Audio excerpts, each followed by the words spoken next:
Powered by the Monroe County Reporters. Here are your hosts, Jason Harwood and Jacob Litton.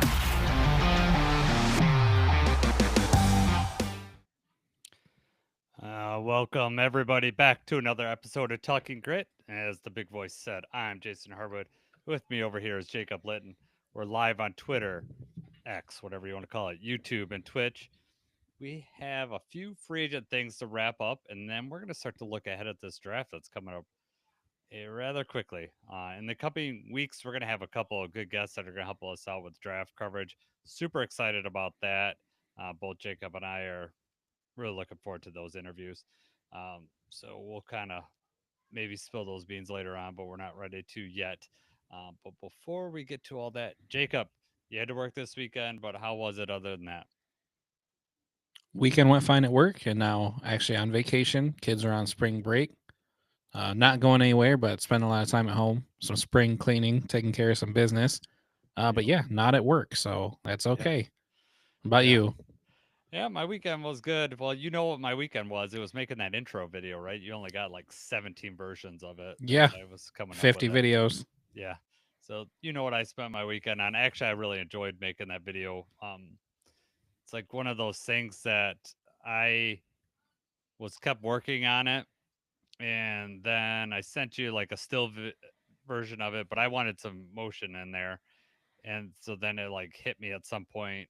I think it was we went to the Tecumseh girls basketball game. They won state championship on the drive up or drive back. I thought I had some ideas for motion. I just couldn't figure out how to put the video in there where without it looking awkward, and having the word grit and having those different videos in there, it ended up being exactly what I wanted.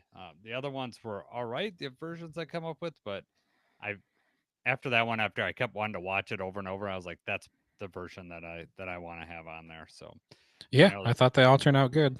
yeah. I'm at So work in over my head, and Jason sends me 17 text messages.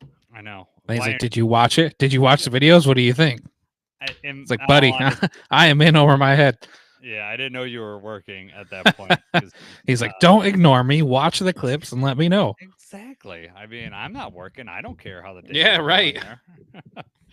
No, but it's fun. I do like working on that stuff.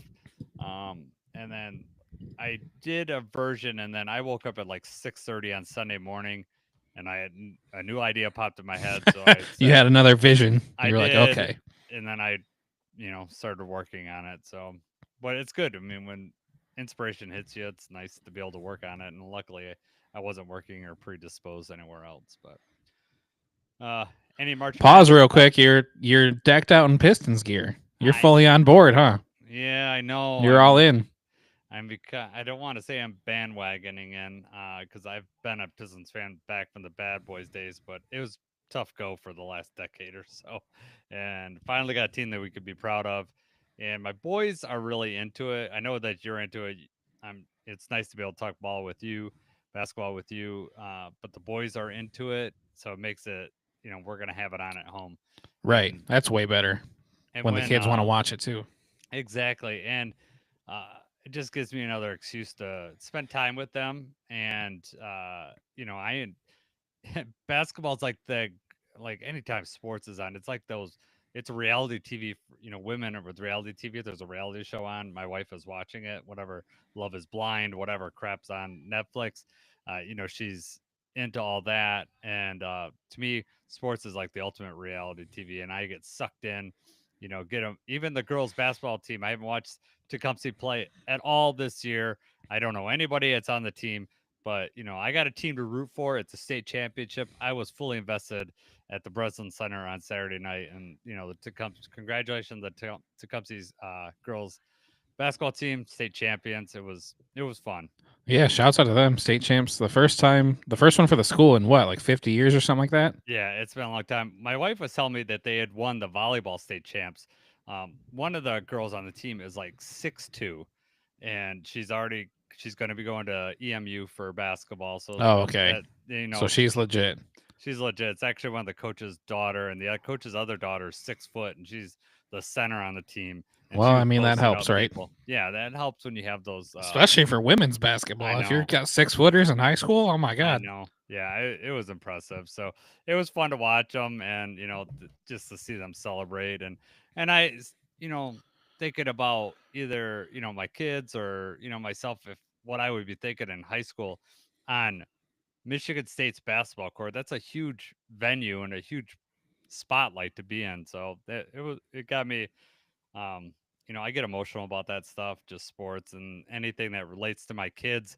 I start to have I start to really relate to that, or what would happen if Preston or Bradley was in that situation, how I would feel, and yeah, it was good. It was a lot of fun. Right? For sure. All right, let's move on to some Lions stuff. We're gonna wrap up free agency. I mean, free agency could go on all summer, right? But for right now, it's probably major. I think that a lot of the Lions moves are done at least until after the draft. Yeah, the dust has settled. There's not really too many, flashy things still out there to do anyway. No, Not that we definitely did a not. whole lot of flashy things to begin with, but that's just not us, right? No, but I'll tell you what, the Vikings can have the flash, the Bears can have the flash. I know that last week wasn't any huge signings like you just said, but I was really excited by a couple of these guys that are coming back. I know we're bringing back a lot of our own, and we can maybe talk a little bit more about that in a bit. But you know, we talked to I don't know, we talked on Monday about who we wanted to bring back, and I mentioned Pat O'Connor, and it was a day later he signed. So I'm happy for that dude. I mean, he was one player that Dan Campbell called out a lot of times in press conferences about a guy that just does his job. So I'm really happy about that. Absolutely. It was funny that it was the day after the pod, Yeah. because I was kind of on the fence. Not necessarily that I didn't want him back on the team. I just didn't know if he was somebody that we're going to sign right away or if that was going to happen closer to the draft or after the draft before, camp started up. The same for Al-Qadim Muhammad. I wasn't sure if we were going to bring him back. And if we did, I thought it'd probably be a little bit closer to where the season started. And, both those guys signed pretty quickly. I don't know if they were both the same day or like pretty close, pretty early in the week, right after we recorded. Yep. So I was like, okay. I mean, I guess there's no need in waiting if you win them. They're Lions football players, right? Yes. Those are two guys that had the right attitude. They stuck through adversity, and especially Muhammad had a couple really huge plays. If you look at the overall body of work, maybe not quite as impressive, but I mean, the odds were stacked against both of them. So for them to be able to make impacts, and obviously they stuck out and did the right things in the locker room, and was enough that Dan Campbell and Brad Holmes wanted to bring them back. Yeah, Muhammad is someone that we signed, in the middle of the season when we're going through all those injuries. So he came into a very tough situation trying to get up to speed real quickly. And it's basically, sign and play. He didn't have very much time to acclimate himself to the situation. Pat O'Connor as a guy that they signed over the summer. So we talk about the Lions free agent pickups they may pick up, sometime around training camp. I mean, Pat O'Connor was one of those guys. He was cut, immediately signed to the practice squad, and then he made his debut right after the Hutch injury. And he's the guy that came in and you know, basic did his job, and that's what we needed him to do. He didn't try to do anything more. He just did enough. These guys are going to be depth pieces. Hopefully, we're not going to rely on our depth as much as we had to last year, but pretty much anybody that's going to be a practice squad guy will be a part of this team at some point during the season. It's happened throughout Dan Campbell's tenure here. I mean, he talks about it. If a guy gets on the practice squad and does what he's supposed to do in practice, then you're going to get called up. And, you better, hopefully you shine at that point and you'll get an additional call up.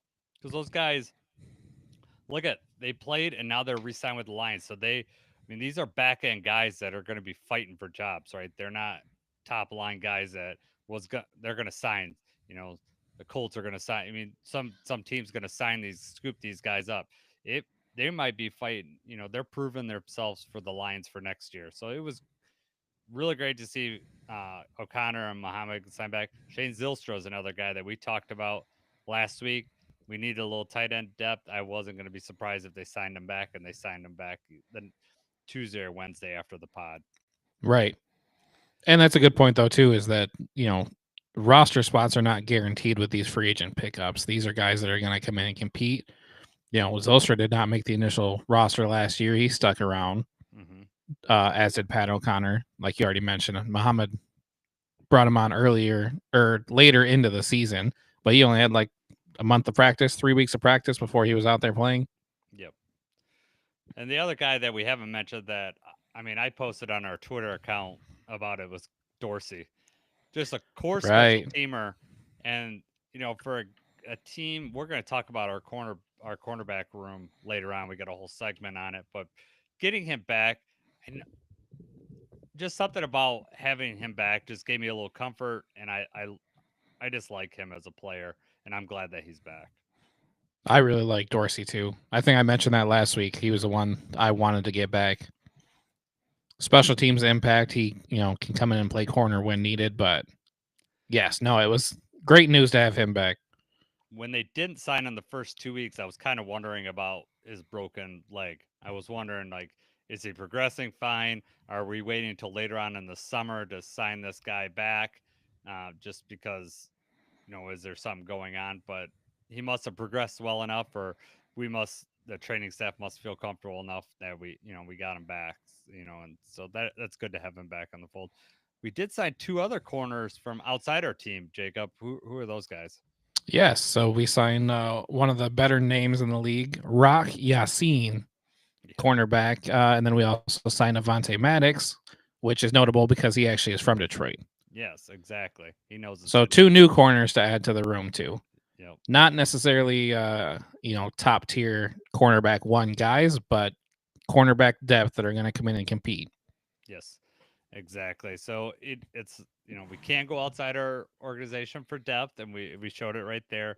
The Avante Maddox's deal is, like you said, he's from Detroit. It's got to be nice for a homecoming for him. And the other guy, rock solid signing is what I'd say. Ha! Did Cue the sound effect, right? Where is it at? Yeah, exactly. No, I'm not gonna mess around with it, but yeah, stupid joke. But we'll get back to these quarterbacks in a second. But one other notable thing is the Kyle Allen contract got released, and it's exactly what I suspected. He's got like 100,000 guaranteed. His whole deal, because he's considered a veteran, is even if he makes the team, which I'm not convinced that he's going to make this team. But if he does, he gets a discount. We get discounted off cap rate because he's listed as a veteran. So his whole number doesn't even count against the cap. But when you saw the 100,000 guaranteed, were you just like, yeah, that makes sense? That's exactly what I wanted. I mean, we had this discussion last week because that's why I was a little nervous about it. I need to see this guarantee. I need to see this contract because he signed pretty early on. It's like, I don't know what we offered him or what, because obviously just we've changed the culture. The Lions are different. People want to be here, but it's hard for a quarterback, to come in with no guarantee whatsoever. There's not even a job guarantee when there's plenty of spots out there, especially after the draft. That was my concerns. If you're Kyle Allen, you could have waited out a little bit. You could have got more money. You maybe could have guaranteed a shot at a backup role. 100,000 guaranteed is nothing. So yeah, I'm completely fine with that. Bring him in. Let's see what he has. There's no harm, no foul. It doesn't really matter on the surface. It doesn't affect Hendon Hooker, and that was kind of the bigger issue there. Yeah, exactly. I look back at what Brad Holmes, did his first couple seasons with the backup quarterback, and he has kind of stated the fact that he could have did a better job with that. The Nate Sudfeld, the year that they had David Blau and Nate Sudfeld, and they cut them both before, right at the end of the season, and it seems like he's like, I'm not gonna make that same mistake. I want to have a quarterback I feel, comfortable with in the room, and this is like a no harm, no foul kind of signing. If we cut Kyle Allen, it's not going to ruin the cap. It's not like we got a bunch of dead money, right? Right.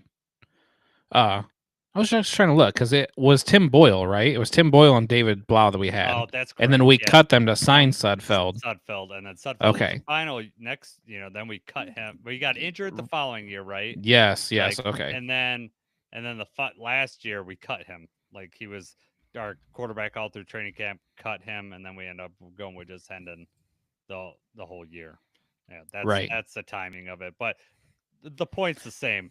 We cut Boyle and Blau, and then had to sign someone last second. And he had no training. So if Goff would have got hurt in week 1 or 2, we Yeah, would have right. really We're been just sunk, throwing somebody. Yep. really Yep. sunk. So I get. So I think it's also when you look at the cornerback room too.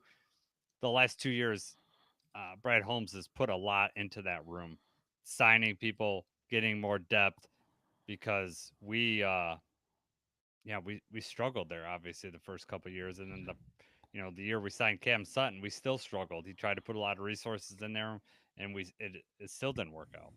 Right. Real quick, shout out Michael Boyle. We got an X comment. Oh, nice. I think he's probably biased because of the last name, but he says Tim Boyle put some respect on the name. Tim Boyle has like that infamous, I don't know if you knew that or you saw, but he like his record in college was terrible. Very bad losing record in college. Like he threw twice as many interceptions as touchdowns. Just, anyone who saw him play did not think NFL prospect at all. He goes undrafted, signs as an undrafted free agent, and then somehow this guy stuck around the league for 10 years or something like that and actually ended up making some starts.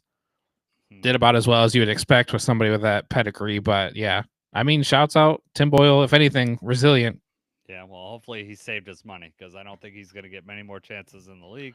So hopefully he did the right thing, right? So let's talk about the cornerback room. So, Jacob and I put together this nice chart that we're going to go over here, comparing the 20 this year's cornerback room and last year. So starting right out the top, CB1 obviously is the big change. Got DJ Reed versus Carlton Davis. And one thing I liked that you did, the research that you did today, is you put how many snaps each player played. And DJ Reed had 880 snaps compared to Carlton Davis's 697. So when we talked about comparing those players, that was one thing that we mentioned a couple weeks back, that durability, right? The availability on the field was going to be higher with DJ Reed, and it shows. I know Carlton he's having a pretty healthy season up until when he broke his jaw, but DJ Reed has showed over and over again he's going to probably play more snaps than you're going to get from Carlton Davis. Yeah. And Pro Football Focus rating, they had Carlton at 74.5. DJ Reed was a 70.7. Those are pretty close, essentially the same, especially when you're talking about Pro Football Focus, probably splitting hairs for those couple things. It's also, if you're playing almost 200 more snaps than somebody else, it's 200 more opportunities, for you to either go up or down on that chart. So, yes. We're kind of making what we hope is going to be sort of a lateral move there as far as performance, but I mean, maybe somebody that's going to be able to be out there every game for us. Right, exactly. Because then you're like, well, if he's not out there, then we're going to move Amik around, or we're going to hope Rakestraw steps up, something like that. CB2 is interesting because it's Terrion for both years, right? But what is the big difference is you have Terrion last year, rookie, got penalized a bunch at the beginning of the year. When I was making the intro we talked about earlier, I happened to see some of the stuff in Tampa Bay and how handsy he was. And I still think some of them are ticky-tack, but, he was just more handsy at that point than he got later on in the year. So when you put, last year rookie 0 snaps, now you have, second-year player 947 snaps under his belt. I know his PFF grade is not great, 51.5, but what I look at, and I'm curious what you think, is like the growth over last year. And now, he's going to have a full off season, and just, I expect a big difference with Terrion this year. Absolutely. It's hard to play cornerback, right? That's one of the hardest spots. So to come in as a rookie and then you have to play that many snaps, we have to count on you as much as we did. You have to play man as much as he did. And you already know how I feel about most of those pass interference and holding and stuff like that. They let the offense get away with a whole lot. They do not let the defense get away with much, especially when you're a rookie. And, some growing pains there. Also had some of those, once he gets that reputation for grabbing on, they're taking shots deep. They're kind of targeting a little bit more. So, yeah, just having that much experience is going to go a long way. Typically, second year cornerbacks is when they make a pretty big jump, and I expect that to happen for sure with Terrion. Well, one of our favorite players, former Lions, Darius Slay, right? Notorious. Uh, I had this discussion with my son Preston. When Darius was available, he would rather have Darius than Terrion, and I tried to explain to him that Darius is at the end of his career. Terrion is, you can't just set Terrion down and expect him to get better without playing.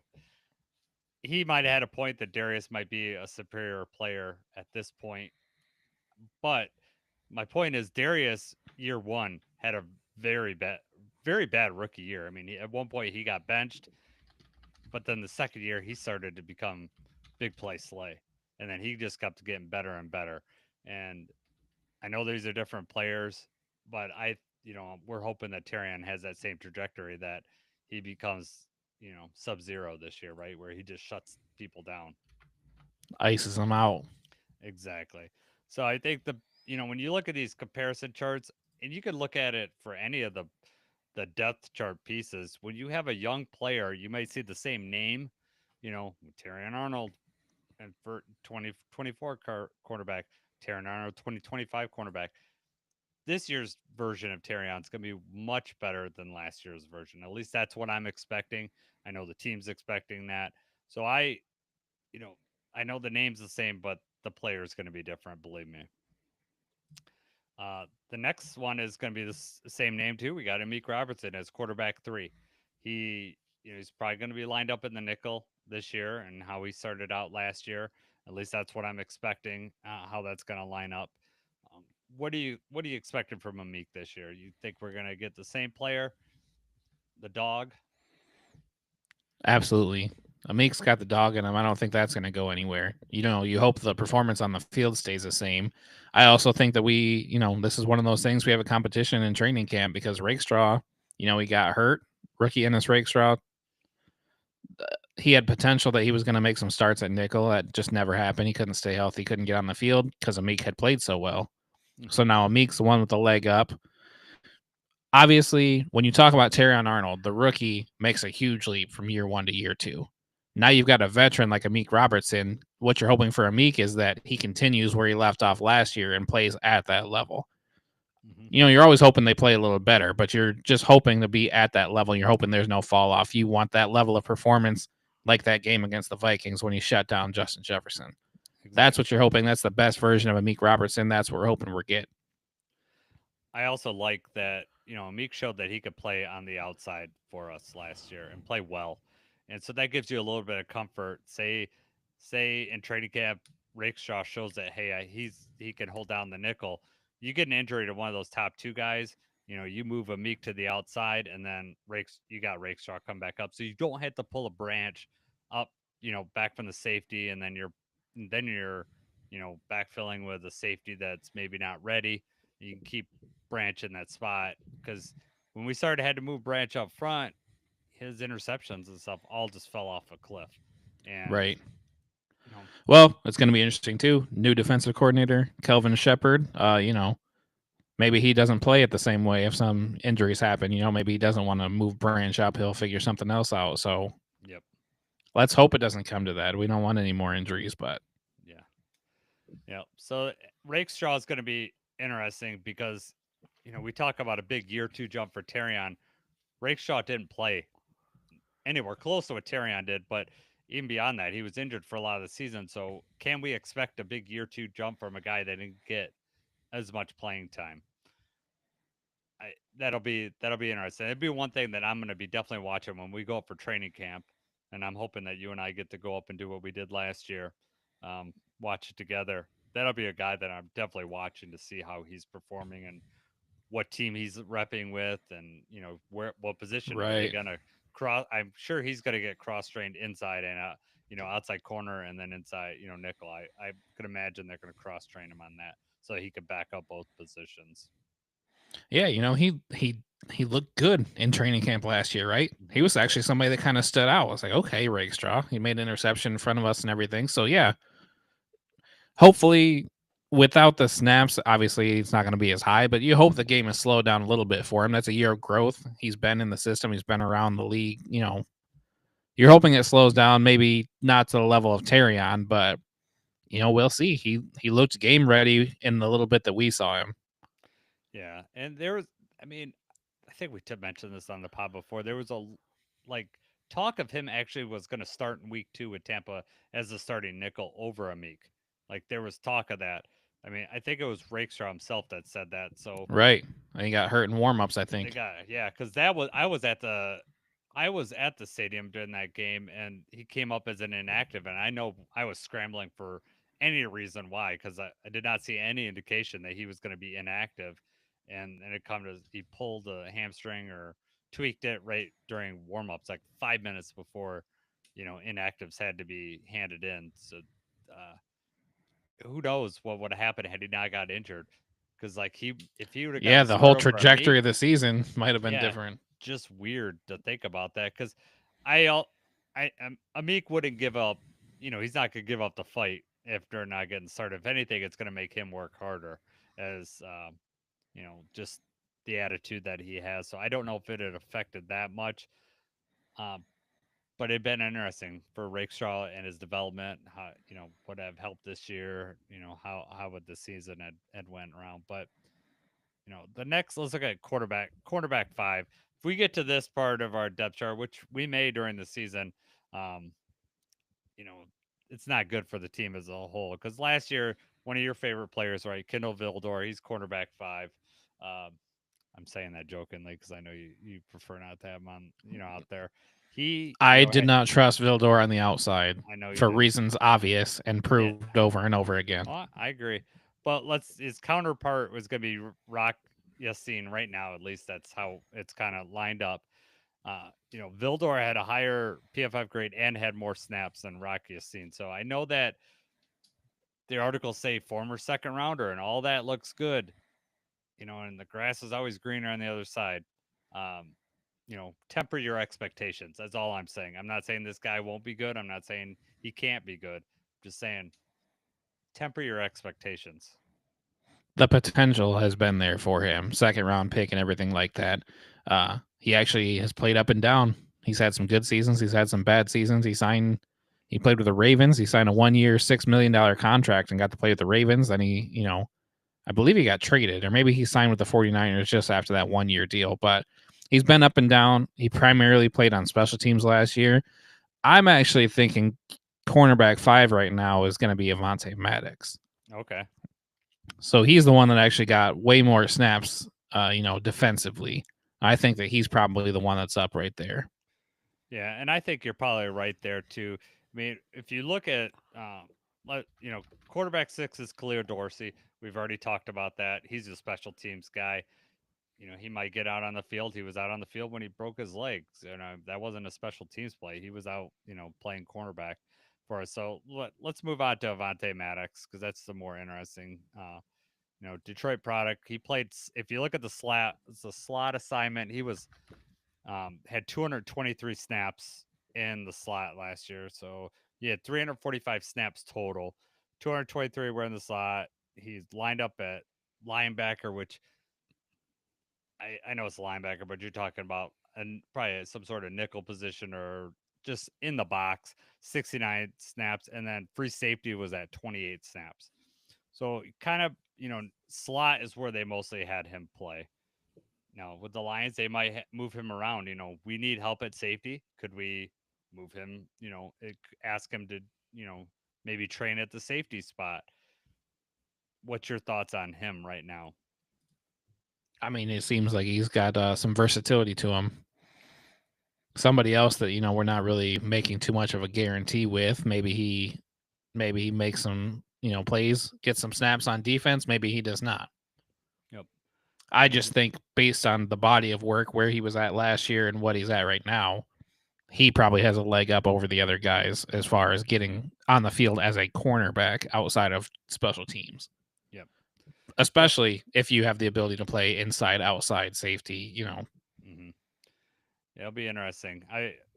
We'll see more, like, depending on where they they haven't signed another safety yet, and we really don't have much depth. We have Strickland and Maurice Norris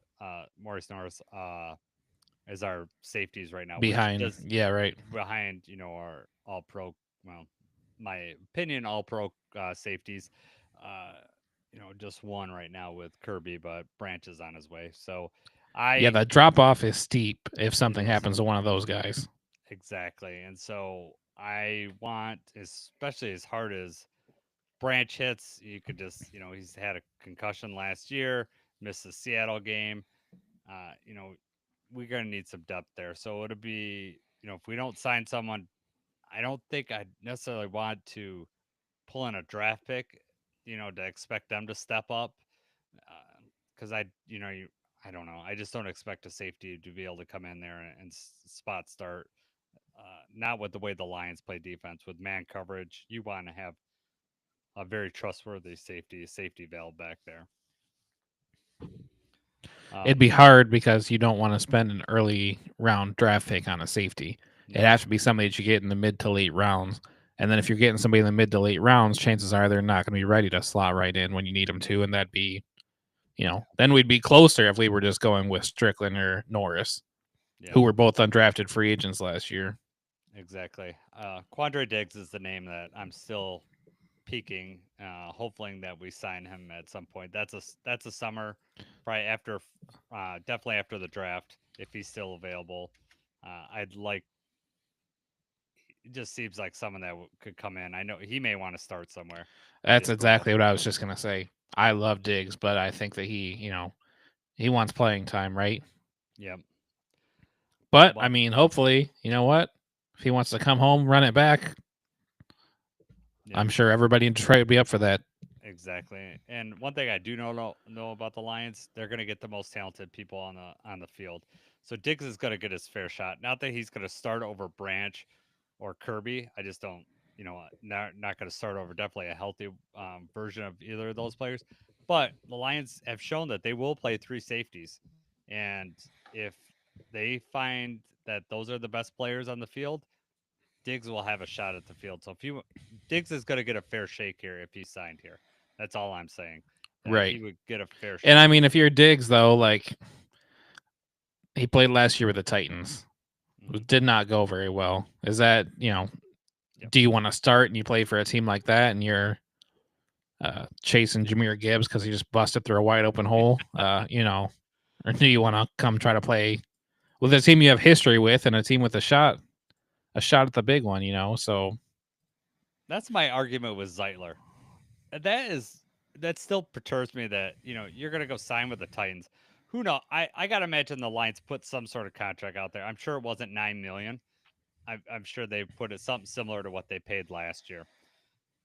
I guess I don't understand it. Like if you're a player of his age, 35, you're gonna be playing for the Titans. You know that they don't have title aspirations. They're picking number 1 in the draft.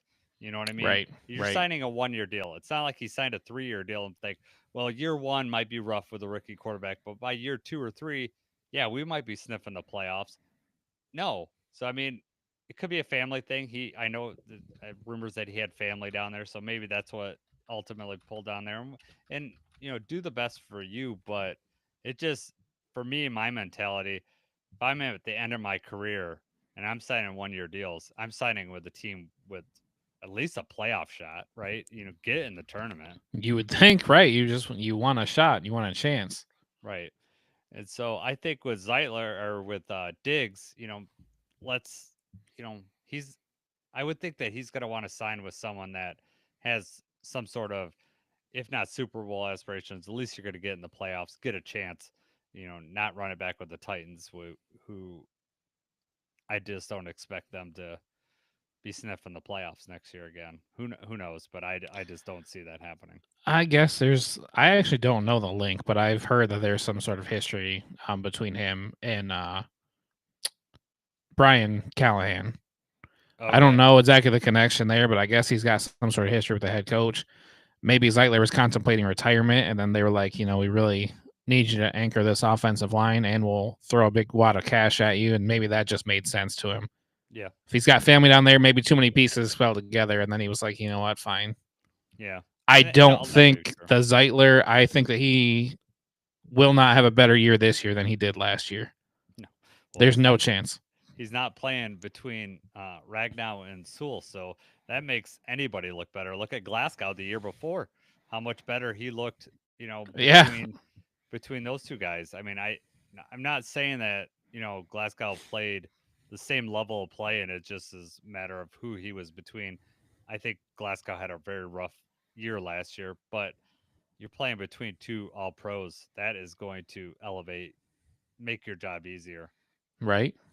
So, Put you out there. You can at least slow them down a second. They got to get in the way. No, I'd be peeing my pants. I'd be The looking first time you had to pull, it'd be over with. I'd be The looking stretcher like you off. looking like James Houston when he crapped my pants. You know. Oh no! What, coach? No, I carry the towels. I don't play on the field. He spilled Gatorade, man. What do you mean? Oh, okay, yeah, brown Gatorade. Okay, That's what he cool. said, right? Okay, yeah, brown Gatorade. All right, we've kind of anything else you want to talk about in the cornerback room, or you got any? No, I'm notes or good. anything? So let's. I don't have a chart. Actually, sorry. 1 second. One more thing. Yeah. I think that there will be another name added to this before the season starts. Okay. There's going to be another corner in the draft, free agent, something like that. I feel like there's going to be another corner throwing his hat in the ring here. Yeah. All right. So you think either draft or free agency that we're gonna right? I think that there's going to be at least somebody else. Maybe somebody emerges, another free agent, another camp body or something. Undrafted free agent is going to maybe make some noise, but there'll be somebody popping in here. Lions are always good for an undrafted guy to make the team. And as deep as this roster is, even last year they had undrafted guys making the team. So right. Yeah, you never count them out. I want to touch a little bit on the trenches because Brett Holmes has said how important the trenches are. But when you look at what we've done this offseason, we haven't really went outside the box on any of this, guys. Getting Levi back was A+ move, especially for the amount of money. I get that the trenches, and then Davenport, I'm okay with that. It was just the amount of money that we threw at it, and the only thing I don't like about it is that we haven't added anybody other depth pieces around it because you can't count on Davenport to play. You just can't. Anything we get from him is a bonus, in my opinion. If he plays, it could be very helpful because I liked how he played those first the 2 games that he played. I think he really helped Hutch out, just collapsing one side of the pocket. Yes, and he could be just a dangerous guy out there just with Hutch. I mean, I think when we look at the trenches last year, like a lot of the fans that are out there, they're griping about getting someone on the other side of this edge. We're thinking of the last half of the year when Hutch wasn't out there.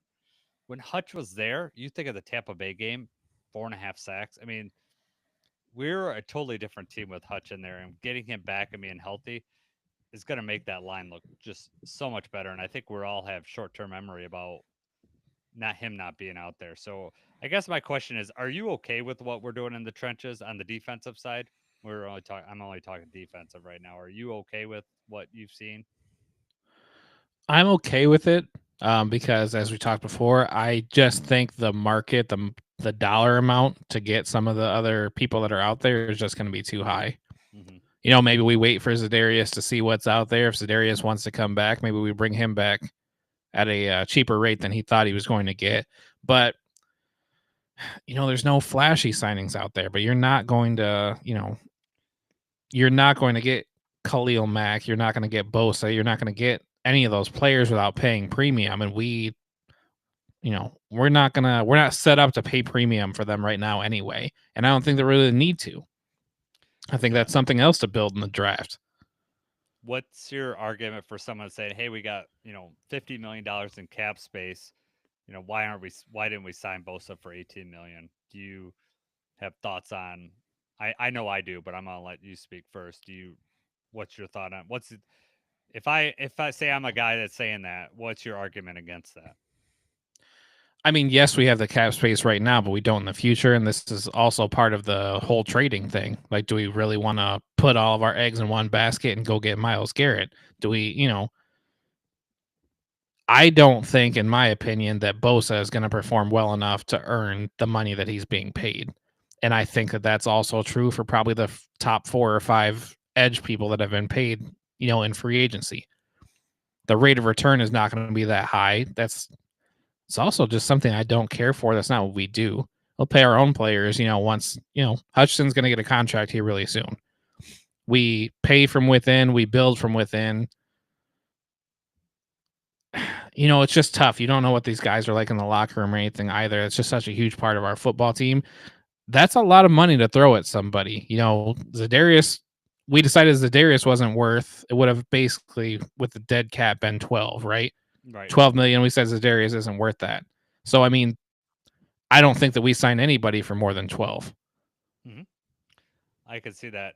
Von Miller's still out there, right? I mean, right. And Von Miller probably wants 19 or $20 million to play 200 snaps all year or something like that. That just does not make sense. Yeah. So one thing that, and I think you kind of touched on it, we have 50, whatever we have in cap space. I don't know the exact dollar now because they keep announcing these contracts. We have 45 plus in cap space. And you say, well, why aren't we using that? You mentioned the Hutch contract, right? So any unused cap space that we don't use this year gets pushed forward to the next year. So any team has empty cap space or cap space they don't use, it doesn't just go away. It's not like um, you just like, "Oh, I didn't want to better the team. We could have spent $15 million on Khalil Mack or whatever. No, that $15 million that we would have spent on Khalil Mack will move on to next year. And you mentioned it without saying the words cost benefit, right? You're paying Joey Bosa $18 million. Are you getting $18 million worth of player value there? Probably not with his injury record, right? If he's healthy throughout the whole season, yeah, you probably are. But are you going to take a chance on it? Um, you know, that's why a Davenport signing, Davenport, a healthy Davenport could have the impact of a Bosa throughout the whole year. I truly believe that. And you're getting him for like very little risk, up to four and a Right. half million. And that's if he performs everything. So the odds of Davenport being healthy for a whole season, very, very low. The odds of Joey Bosa being healthy for a whole season, very low, in my opinion, too. But you're going to still be paying him. And so, Joey Bosa will probably play more snaps and have a bigger impact than Davenport. Just, he probably will. But that's also a big chance that you're taking, and having Davenport, basically taking very little of the cap space if he doesn't play is how I would have done it too. I know it's not flashy. I know people don't like it, but I also don't think it's the end of Brad Holmes building the trenches on the defensive side.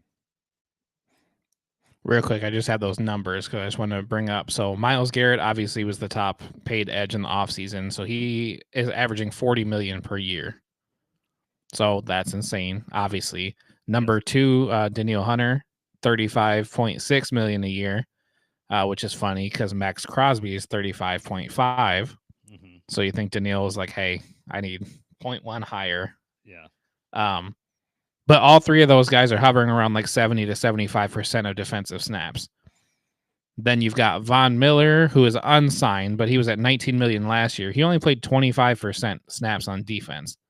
We just mentioned Joey Bosa signed for 12 million, 12.6. I actually think that almost all of that was guaranteed, and he played 41% of snaps last year.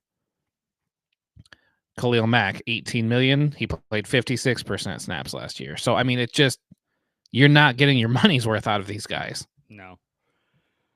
No, I mean, that's where Hutch is just a unicorn because he's playing like crazy amounts of snaps and his play is not being diminished.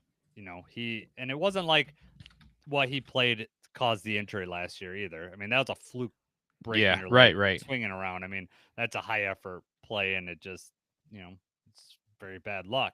So you don't see diminishing returns with Hutch because that's why he was drafted number 2 overall and should have been number 1 overall. High motor guy that gives you his all and has amazing stamina that he can, you know, maintain that through the whole year, and it's gonna be so nice to see him on the field again. I am gonna be so happy to see Right? that I kid out know. there. Oh, it's gonna be great. Getting announced out the tunnel for the first time, and I'm getting goosebumps thinking about that. It's gonna be awesome. Uh, let's flip it and go the offensive side. We didn't really sign anybody for the on the offensive line, right? And Brad Holmes has said, that's where this team's built. I know we got Mahogany taking the Zeitler spot, but the first guy off the bench is a big question mark. Do you think we signed someone before the draft, or is this something we're waiting until after the draft? Because it really points to pick number 28 could be an offensive lineman. Yeah, I think we definitely are going offensive line, defensive line. Probably the first 2 or 3 picks for sure. Yeah. But I think they've probably got a couple names circled, a couple guys that we're looking at to be there at the end of the first round, and we're probably going to take one of them. Yeah. And I think that's the right move, right? Yeah. I am completely okay with that. Yeah, this draft is, we'll get the draft talk a little bit, but it's supposedly very defensive line heavy, which is good for a team that's going to be have some, we got 3 picks in the first 3 rounds. We can, utilize some of that on there. So it'll be interesting to talk when we talk with our guests the next couple weeks, what their thoughts on it are. But I am fully expecting some draft pick in the trenches. Wide receiver may be another talking point. Right. I think we need some help there too. But anything else that you want to talk about for as far as like free agency, depth issues, or anything like that we want to wrap this up? I think we touched on everything. All I right. mean, like we said, nothing. There's only one flashy signing, but that's okay. Yeah. That just means there were not that many holes that needed to be filled. Right. All right. Last week, Netflix threw out a trailer. A little surprising. Quarterback season 2 coming out. And what's notable about this one, Jacob? It's notable because our very own Jared Goff is going to be featured in this show. I know. Yeah. We'll be watch this. You got Joe Burrow, Kirk Cousins again. Can't get enough of Kirk Cousins, and Jared Goff. The Kirk Cousins thing doesn't make sense to me. Is it that interesting that it's like we've got to get him back out here and do that again? Or is it that they're especially knowing how the season goes? Like, well, yeah, that's what I want to. That's going to be interesting when the decision to get benched, and he couldn't have been happy about that, and yeah, it's interesting. It's a matter of, you mentioned like why you get Kirk Cousins again? Do they struggle to get people to sign up? Is that why we're going with Kirk Cousins? I have heard that it is hard to get, no one wants the camera following them around 24/7 and getting inside the building and everything like that. Yeah.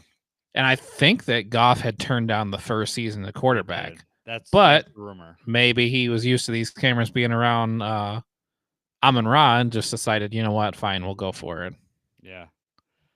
Yeah. We got to relive the last game of the year again. In these right. That's gonna be torture. I know. It took me a couple weeks before I watched that. Well, here's an interesting question for you. Would you say that loss was more painful than the San Francisco loss? Wow. Man. It's different kind of pain. It is, but I don't think I was affected as much by that one as I was the 49ers. Oh, you think so? To have the lead and everything the way we did, and kind of we weren't expected to be there. We had everything going for us against the 49ers. Then it was all slipping away. Yeah. That was tough. And then there was the unknown, like, are we ever going to make it back? Are we going to even, how's the team going to look next year handling adversity? And then you have this year where it's like, you know what? The odds have been stacked against the defense week in and week out, and yet we're still finding a way to get this done. And we knew we were a good football team. We knew we had potential. And then to, come up short at home off the bye week. I'm not going to say it was not crushing. It's a different kind of crushing. I just think the 49ers was worse. Yeah, I don't know. But I don't know. That's really tough for me I think it's we're a little bit more removed from the 49ers. I just know that after the 49ers game, yes, I'm devastated that we lost and we were so close to the Super Bowl. But I felt at that point that things are only looking up. I felt like we were, you know, got further than I thought during that season, like getting to the Right. NFC Championship game. So there's a lot of positive emotions. But when I look at, um, you know, first seed, losing that, and I know injuries played a huge part in that. If we have a fully healthy team, we win the Different Super Bowl. story. That's my, but I'm not going to make excuses because we still had to go and win. Like part of it was the way we handled the Vikings, another top team. Both they were Eh. 14-3. I get that, but they still had won. That many Right. games. Right. It's not like they were a cupcake That and didn't we happen came by in there. accident. Right. No. And we beat them, and the way we beat them, our defense playing good, it just gave what turned out to be false hope going into that game. Um and so just everything being the expectations, being number one seed, um it was, and being there too. I was there for that I game. was It was just a going to say that. 49ers I think game. that's probably worse because you were in the building and you could Yeah. feel the deflation and Yeah, that just sucks. You know yeah. what? You get the highest of highs being there and being in that environment and feeling that, but then Mhm. that also means you get the lowest of lows when it doesn't go your way. Oh yeah, and there's It's a no hard escape. walk to the car. Yeah, there's no escape, right? And Yeah, it you just, can't shut the TV off. you can't walk in another room for a few minutes. And you know it's so hard. Like, you haven't had to deal necessarily with this, yeah, but just having my boys being fans, because JJ is, your son is a Dolphins fan, and Right. so it's just trying to process it myself, and then also help my kids process it. it's Yeah. it's Yeah. difficult. And we talk, I don't need to relive that part with Bradley. Just, he was just crushed during the game. And afterwards, it I try to make everything a teaching moment. I know that kids may not be all receptive to that at all the time, but you have to win as much. You probably learn more from losing than you do from winning. And I think that in life, if you can just learn from your mistakes, learn from losing, learn how to handle things better, you'll go further in life. And that's just my core belief on that. So part of that is just having perspective on that. And you look at what's going on with Twitter now, with people being so upset about the Lions. That I didn't get that feeling after last year. I mean, there were some crazy people, mad about Dan Campbell's decisions in that 49ers game. But this year, it's like they expect us to sign every top free agent, and we didn't get them. Brad Holmes, what is he doing? And I think the general You sense, were not on Twitter as much though. I wasn't, and you're right. You're You right. I weren't wasn't. you weren't aware of that world. Yeah, That's that's just true. negativity. That's most of the time is negativity. I know. People calling for Dan Campbell's head for not kicking field goals and stuff like that. Right. You And want to I hear get some that. stupid people talk, you go on Twitter and you'll find Right. they're not hiding. No, they're not. They're the loudest ones, right? And Right, right. I just, and you're probably right. I just didn't like subject myself to that negativity, so Yeah. I wasn't aware that it was out there, and we weren't doing the podcast. You were probably happier before I introduced you to Twitter, huh? Yeah. No, but it helps me to have other people. Before we had this podcast, and before all this, like, I just, in my head, like, before I'm talking out loud with other people about this, I figure like my opinion's like the majority opinion, and I'm finding out a lot Right. of times it's not, right. Yeah. And that's okay. I mean, everyone's allowed to have their own opinion. I mean, I'm all for having a healthy discussion about why I think I'm right, and why. And That's you and I also have not had the right place to have a healthy discussion. But I get no, what you mean. Twitter's not. No, Yeah, Twitter's right. not. But Reddit is actually a little bit better about having actual conversation with Lions fans. But yeah. No, I get what you mean. yeah, so it'd be, getting back to the quarterback thing, it'll be, Goff had a pretty good season. It'll be interesting to see what he says after, the Houston game, right? The 5 turnover game. Um, and what comes out of that, because that'll be very interesting. But I think what he got married, so they'll probably talk about that. And then also, she's pregnant, so I'm sure that that'll be brought up on the show too. So that'll, from a human standpoint, I'm interested in seeing all that. Uh, It's Joe going to be Burrow, good TV. it will Joe be. Burrow, the season that he had and everything, plus the I know. Bengals struggles, how Yes. well things are going for us. The Kirk Cousins thing, the whole new team, the Yeah. big contract, and to see that not play out and them have to bench him. Yeah. No, Yeah. it's Bench definitely a going to be rookie. fun to watch. It's funny because I did not see this right away. So I don't know if it's the same trailer or if there's multiple trailers, but they had a trailer that came out and it was like instead of it being called Quarterback, it was called Mascot. Yeah. And it was just like the mascots or whatever. Well, I saw that when I was at the gym in like a 10-second window and I see Mascot. I was like, what a dumb idea for a show. It's like Netflix is really grasping for straws here. And it was like an hour later, like Yeah. I was like, oh, okay, that was a joke. And then Yeah. Goff is going to be on there. Yeah, I saw that and I was like, man, they really struggled to get players. They had to go down the mascot when I Right? first saw it, and then they switched it in. I'm just happy Patrick Mahomes is not part of it, because I don't want to see anything more Yeah.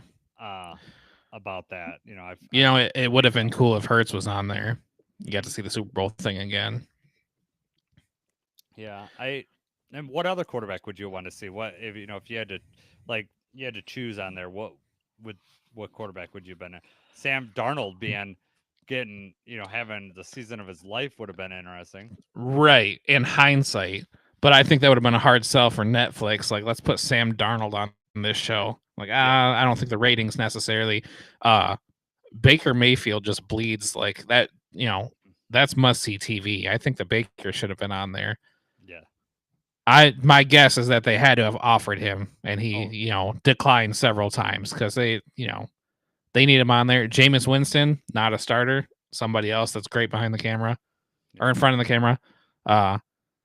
They put Marcus Mariota on there, so it's like they had to have worked their way down before they brought Kirk Cousins back. They had to have asked probably 20 other quarterbacks before they were like, you know what, let's just put Kirk back on. Yeah, you got Josh Allen, who it seems like a pretty likable dude. So I mean, I would think he'd play well on. JJ hates Josh Allen. Yeah, like with why, a passion. Why? Why? He didn't. Oh, because he's a Dolphins fan, or is it right? Well, for the longest time he didn't like the Chiefs. Mm-hmm. Tyreek came to the Dolphins, and then he was all about Tyreek Hill. But he was shocked that Josh Allen got the cover. All the turnovers and everything, he was like, Josh Allen is not as good. There's also a lot of Josh Allen talks a lot of trash and everything, I guess, is not always likable in that regard. So, yeah. Wasn't happy that this season went so well for Josh Allen either. Yeah. But it probably stems the majority just from being a Dolphins fan and having to deal with that. Brock Purdy would have been an interesting choice. I know he had a rough, 49ers had a rough season, but right. going into a big contract year, potentially signing, that would have been an interesting choice. Yeah, they had to have asked him, right? Yeah. Like, I would think so. I mean, I don't think he's an overly interesting dude just from like him talking and stuff like that. I mean, maybe I don't think he's must see TV, but he definitely the storylines around him and the players around him and having to deal with that stuff. But there's probably a certain amount that the team has to agree to also. I mean, there's a lot of access that you have to give for these Netflix crews to be in there. So, oh yeah, maybe that's also something that's holding it up. Yeah, and you think they'd ask Dak Prescott, right? I mean, try to get the Cowboys in there. I mean, that's just smart from a ratings standpoint to get Dak in there. So many Dallas fans. It's funny. I didn't realize the connection before, but Marcus Mariota, because they followed the Falcons around, and they followed Kirk Cousins around. Mm-hmm. So that was probably very easy for them to be like, let's just do this again. We already know this building. We know where to film. We know this player. And the same thing happened. Marcus Mariota was benched during the season too. Yeah, right. Kirk. Oh man, if Michael Penix gets if they ask him to follow, don't do it.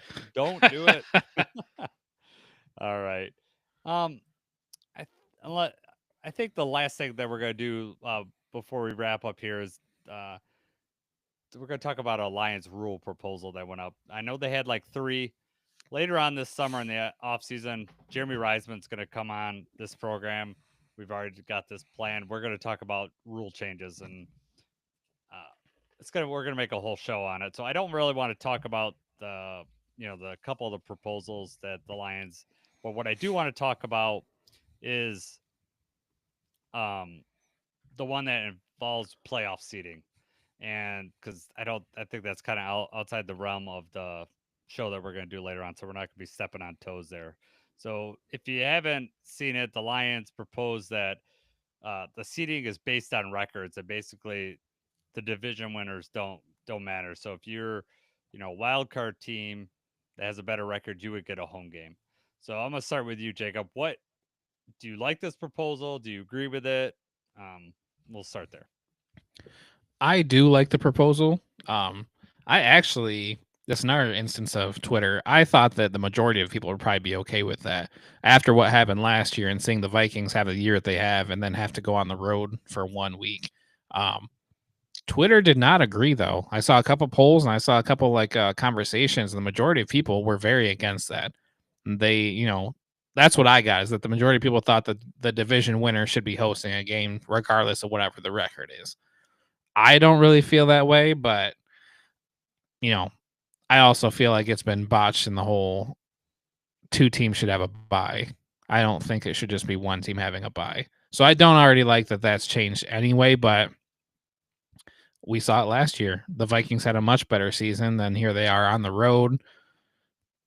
They had a tough last game against us, and then they had to turn right back around and go to the road despite the season that they had. And, it's hard to win on the road, especially in the playoffs. So the odds were stacked against them right away, as they would have been for us. We lose that game to the Vikings, then we're the ones traveling on the road. Despite everything that we've done, the season that we've had, how everything's gone for us, we don't get to host a playoff game. And that would have been in that scenario where we had only lost 3 games all year. Yeah. What are your thoughts, though? I mean, have you seen that too? Like, people are very against that. Yeah, I'm gonna side with Twitter on this one. I think division winners should get a home game in an unbalanced schedule. I think at this point, like if we went with the Lions proposal, then I almost think what's the point of divisions in the first place? Like it should be just NFC, AFC. Uh, I don't like that idea Yes. either. I mean, that's interesting. What is the point of the divisions? Right. But I mean, that's how you get rivalries. That's how you, Oh yeah, and have familiarity. That's how you sell it more. Right. I don't want to give that up. I mean, I want to hate the Packers. I want to hate the Vikings. I want to hate the Bears. Right. I Right. don't want to give up a home and away with them either. I think that is good for the game of football to set up rivalries. If you go through that gauntlet and you win that division, then you, in my opinion, you should get a home game. Um, I my thoughts on that would be after the first week of playoffs, and how I would change it is everything would get reseeded based on records. So the first week of playoffs, if we're taking the same amount of teams or whatever, number 1 bye would still happen. All the rest of the division winners would get a home game. Everything gets reseeded for the next week, and then if you're a division winner, you're no longer like the 3 seed. It would be reset based on record. So that way, all your division winners are still getting a home playoff game, which I think you deserve. But then the next week, it all reset just based on record. So if you had a wild card team such as the Vikings, say they won, If against they the had beaten the Rams. If Rams. they beat the Rams, it would get reseeded and they wouldn't be a 5th seed. It'd go based on record. So then you don't have a chance where all of a sudden the number 1 seed is we're having to face the Vikings, who, for all intents and purposes are better, based on record, they're better than the rest of the division winners. So the Lions, as a number 1 seed, would be getting screwed in that situation because they're playing a tougher team that really what they deserve. So how I would fix it is I would keep it the same is what we have right now for the first week. But then the first week of the playoffs, but the second week, everybody gets reseeded based on records and whatever tiebreakers they want to set up. and I didn't go into that much depth about this is Right, gonna be my right. first tiebreaker or whatever. But that's how I would do it. Would you? Would you That's a good agree? proposal. I mean, that makes sense. You also like could just do away with the whole one seed gets the bye. Everybody would get a bye. Just there's a week break after the season, and then you have right in order. All the division winners are hosting playoff games, and then there you go. And then it reseeds, based on whoever makes it out of there. Yeah, I just think that you got to have something to win the division, but I think that in this situation or other situations where you have a like the year that was it Carolina who won the division with the sub I 500 think, record, yeah, I think it was Carolina or them. something like that. I mean, those aren't like happening all the time where I think you need to change the rule and come up with all these caveats or whatever. I just think if you win your division, that means you're better than the other three teams. You went through the gauntlet. You should get a home playoff game. But then after that, just for fairness of everybody, it should be based on record. And then it goes from there. And that's how I would do it. 2020 Washington 7-9, and they won the division. 2010 Seattle 7-9, won the division. 2014 Carolina 7-8-1. 2011 Denver Broncos actually were 8-8. 2008 San Diego Chargers 8-8. So I mean, looks like most of these are like 500, but there have been a couple instances where they've had a losing record. And actually, those two times those teams with a losing record won the wild card round, probably thanks to the fact that they were hosting that game. Right. Yeah. So I mean, that makes things a little more interesting too. Yeah, I think any rule proposal you make, you're not going to have a fail-safe. There's always going to be some weird anomaly that happens that you can't just guard against. But It's probably too big of a change to make. There's not going to be much support around that. no, and I'm glad the Lions came up with a proposal instead of the Vikings, because if the Vikings said it, it'll come out like just like they came out with it in spite, right? At least the Lions were on the good end of it. Like we didn't move all the way down the fifth seed, because then it would be like sour grapes or whatever. Right. Came out with a rule proposal. So uh, the other thing that I thought could be interesting is um, when you re-rate when you redo the seating, like for that second week, the top seeds get like the number one seed would get to pick. You could instead of reseeding them, the number one seed would get to pick who they want to play. So you could Dang, have this. I don't know anybody that would want to do that though. I know no one would want to do it, but would that make for like crazy No, that'd be interesting? really good because no matter who you Crazy. pick, there's like a huge fire you've lit underneath them. Like, oh, they wanted Exactly. us, they're gonna get us. I know exactly how like when you talk about like setting up must see TV, you could have like that would be a selection show, and There's then your reality show. I see what you're right. doing there. I Okay. know, yeah. So I don't propose that it happens, but I just think like You from want our Dan Campbell to perspective, get in front of talking. the tribal council and say, we want to play Yeah, exactly. the We want Commanders. the Commanders, and then the Commanders come in and beat our butts or whatever. But I think that is that would be an interesting thing. Very interesting. Yeah. So those crazy proposals that I just come up with, that's just a peek of what I've come up with for the rules. I've been thinking about it. I've got some stuff that's it's gonna blow your mind, Jacob. Gonna change the game Okay. of football. But Jeremy's always down for talking rule changes, and I know that the one that the Lions proposed about no automatic first downs. Sure, Yes. Jeremy had to sit down after he read that because his heart rate probably went way up. 'Cause That he loves that one. mentioned that when he was on our show, right? I We know. talked about that. He has railed against automatic first downs forever, so he was probably super excited by Yeah. seeing that. I just want to really quickly, because we're going to head into draft talk in the future. Let's just talk the Lions draft picks. Let's just mention them real quick. So we have, as of right now, unless something gets traded, we have 7 draft picks. We got round 1, we're picking 28. Round 2, the 60th overall. Round 3, we had originally traded our round 3 pick, but we got a compensatory pick for Aaron Glenn, and we're going to be picking 102. Round 4, we're picking 20th pick in that round, 130th pick. Round 6, we got for the Buccaneers, pick 196. Round 7 for the Cowboys, pick 228, and then our last pick would be 244. So we got 2 7th rounders, a sixth, a fourth, a third, a second, and a one. So we don't have a fifth rounder this year. And anybody who's not a believer, you can go look at Brad Holmes and look at our draft history and think, these 6th and 7th round picks are not just throwaway picks. There's a lot of thought that goes into there, and our round 6 picks last year, one of them we had Wingo played 11 games, Mahogany was drafted in round 6, played 7 games, and is probably going to be an impact player for us in the future. Exactly.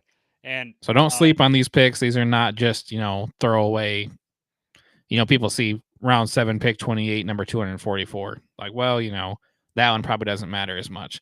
And you know what? When you're that far into the draft, there's probably quite a few people on your list that you're looking at undrafted free agents and everything like that. Every pick matters. Mm-hmm. Certainly matters to the player, and it matters to us. Yeah. And also, if anything, those are just ammunition to move up for a player you want in 4th and 3rd round. As Brad Holmes has shown he'll do, like last year, trading up for Manu and Vaki. So, I mean, they're ammunition nonetheless. So even if we don't pick at that position, we may be using those picks to move up. But yeah, you're right, Jacob. I mean, those players have just as much chance of making the team as even as anybody else because Brad Holmes drafts football players and he drafts people that he thinks are going to make this team. We're reaching deep into the bag, and we're seeing what we're pulling out, Mm-hmm. and we're gonna get the best out of these guys. Yep. So, all right. Well, it's coming up. I know the draft's it's like a month away. It's going to be in Green Bay. Unfortunately, Boo. not going to go there. I will when it moves. If it goes to Indianapolis at some point, I will travel to Indianapolis to watch. Yeah. Go for the draft stuff because I had so much fun in Detroit last year. I think it's going to be hard to top. Like, Yeah. based, from you hear people that go to multiple drafts and everything like that. They had such a great experience in Detroit. Obviously, I had a really good experience with my family, as did you with yours. Yeah. Lifelong memory for sure. I mean, it, really lucked just out such with a great weather. time. Yeah, Really yeah. lucked out with weather in April. I mean, it could have been really bad, if the weather would have not cooperated. But Right. yeah, it was great. So if you decide you want to go to Green Bay, I know it's drivable for a lot of our listeners. I'm sure it'll be fun. I know it's Green Bay, uh, crap football team, crap town or whatever. But go and Right. just you could have you'll have a good time. But I do look forward to Deck going. yourself out in Lions gear, and you let them know who runs that Exactly. town. That's right. Wear that cheese grater head. Yeah. Head on. So, all right, Jacob. Anything else before we wrap up? No, man, I'm good. All right, man. Yeah. I know the Wings are playing now. Pistons play tomorrow. And Tigers opening day is Thursday. I am real excited. It's also my birthday, so season opens up on my birthday, which it's a good birthday present for me. Hopefully, it's Right. bring home a win. It's almost Hey, Michigan State, both in the Sweet 16 for March Madness. I'll get ready, man. This is going to be a heck of a week, and we're almost at April in the D, right? We're almost there. So close. And it's a meaningful April in the D. You got the Tigers promising coming up, Pistons playing really well, going to get into the playoffs. It looks like for sure. The Red Wings kind of fallen lately. They're challenging. Our defense is not playing well, but like you mentioned, Michigan State, no matter who you root for there, both in the Sweet 16. So that's awesome. And, hopefully they live on, get to the 8. And, oh, great. How insane would that be? Because if they do, they play each other. Yeah. Oh, my God. That'll be great. Talk about high stakes. That'll be great for the state. Just it'll be something that we all look forward to. But all right, Jacob, I had a blast. Thanks for everyone that is listening on our podcast or checking us out live. We're doing this every Monday night live at 9:00. Like I said, tune in next week and the week after. We got hopefully everything with our plans come together. We'll be advertising. Keep an eye on our Twitter channel, and we'll be announcing some guests here.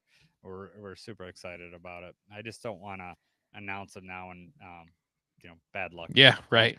Just not ready to do that to myself or Jacob or put undue pressure on other people. So, for Jacob, I'm Jason. Let's go Lions. All right, man. That was a good show. Yeah, so we talked enough that I just skipped over the other Yeah, no, stuff. great